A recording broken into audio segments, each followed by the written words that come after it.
బూడిద గుమ్మడికాయ halwa, ash gourd dessert, winter melon dessert, సఫేద్ కద్దు కా halwa. Welcome to my channel Madhura Smriti. Cook healthy, eat healthy and stay healthy. ఆరోగ్యకరమైన స్వీట్ని చేసుకుందాం రండి. యాష్ గార్డ్ బూడిద గుమ్మడి. దీన్ని ముందుగా ముదిరిన బూడిద గుమ్మడిని తీసుకోండి. ముదిరింది అని తెలియటానికి పైన మనకి బూడిద వైట్గా కాయ మీద కనపడితే అది బాగా ముదురుగా ఉన్నట్టండి. లైట్ గ్రీన్గా ఎక్కువగా ఉంటే అది లేతగా ఉన్నట్టు. అయితే మనకు కావాల్సిన హల్వాకి ముదురు గుమ్మడికాయ అయితే చాలా బాగా వస్తుందండి. దీన్ని చక్కగా కడిగి పీల్ చేసి కట్ చేసుకొని అందులో ఉన్న విత్తనాలన్నీ తీసేసి హార్డ్ పార్ట్ని మాత్రం చక్కగా తురుముకోండి. మన శరీరానికి కావలసిన అనేక పోషక విలువలు దీనిలో ఉన్నాయండి. ప్రోటీన్లు, ఫైబర్, జింక్, కాల్షియం, ఐరన్తో పాటు vitamin B1, B2, B3, B5, B6. ముందుగా 2-3 టేబుల్ స్పూన్ నెయ్యిని వేడి చేసి అందులో మీకు కావాల్సిన డ్రై నట్స్ని వేయించి తీసి పక్కన పెట్టుకోండి. నేను ఇక్కడ కిస్మిస్, జీడిపప్పు, బాదం పప్పు యూజ్ చేస్తున్నాను. మీకు కావాల్సిన డ్రై నట్స్ మీరు వేసుకోవచ్చు. తురుము పెట్టుకున్న బూడిద గుమ్మడిని ఒక బౌల్లో కానీ ప్యాన్లో కానీ తీసుకుని స్టవ్ మీద పెట్టి వెలిగించండి.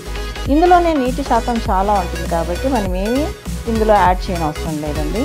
ఇదంతా బాగా ఉడికి నీళ్ళంతా కూడా తగ్గిపోయేంత వరకు ఒక 10-15 నిమిషాల వరకు హై టు మీడియం ఫ్లేమ్ మీద ఉడికించండి. బూడిద గుమ్మడిలోని ఫైబర్ శరీరంలోని కొవ్వును కరిగిస్తుంది, బరువు తగ్గడానికి ఎంతో ఉపయోగపడుతుంది. అలాగే జీర్ణ సమస్యలను నయం చేస్తుంది. మలబద్ధకం, గ్యాస్, అజీర్తి సమస్యలను దూరం చేస్తుంది. వీటిలో ఉండే కాల్షియం మన ఎముకలను దృఢంగా తయారు చేస్తుంది. బూడిద గుమ్మడిలో వాటర్ కాంటెంట్ అంతా తగ్గిపోయిందండి. ఇప్పుడు ఇందులో తగినంత చక్కెర వేసుకుందాం. ఇక్కడ 1.5 కప్ షుగర్ వేస్తున్నానండి. గ్రేట్ చేసుకున్న యాష్ గార్డ్ నాకు 4 కప్స్ వచ్చాయి. సో దానికి తగ్గట్టుగా 1.5 కప్ షుగర్ వేసుకుంటున్నాను. మీరు మీ టేస్ట్కి తగ్గట్టుగా షుగర్ వేసుకోండి.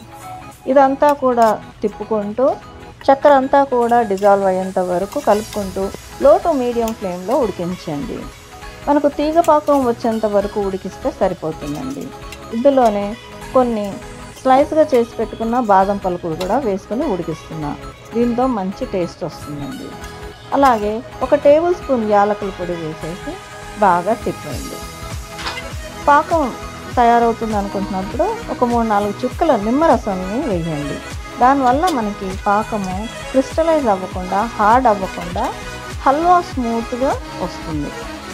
బూడిద గుమ్మడి బాడీలోని విష పదార్థాలను తీసేస్తుంది, డిటాక్సిఫై చేస్తుంది.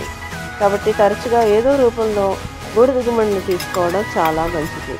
ఇందులో వైటమిన్ ఏ కంటి చూపుని మెరుగుపరుస్తుంది. హల్వా రెడీ అయిందండి. ఇందులో ఒక 2-3 టేబుల్ స్పూన్లు నెయ్యి వేసి మనం వేయించి పెట్టుకున్న డ్రై నట్స్ అన్నీ కూడా వేసేసి బాగా కలిపేసేయండి.